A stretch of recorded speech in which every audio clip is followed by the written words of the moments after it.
Hej, en lille påskeværtinde gave, eller værtsgave.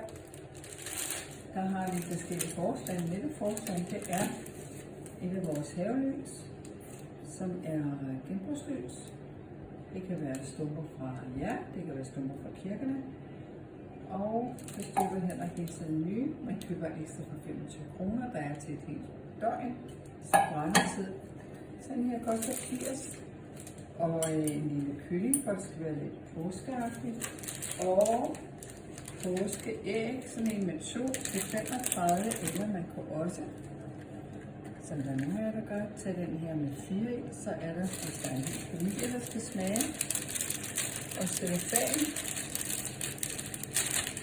Og 80, vi skal det på regnsammen, så jeg vil sige, at det er på 170 kroner her, for den her værtsgave. Og med lidt godt og en lille mærke på.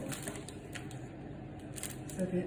Vi har åbent alle påskedage her fra 10 til 17, og I er velkommen.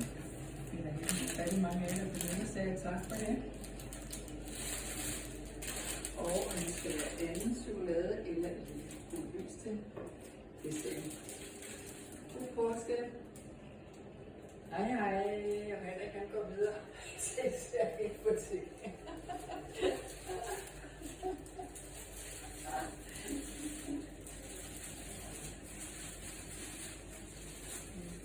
Rullebordet, det kunne godt være, at vi kunne tage det væk.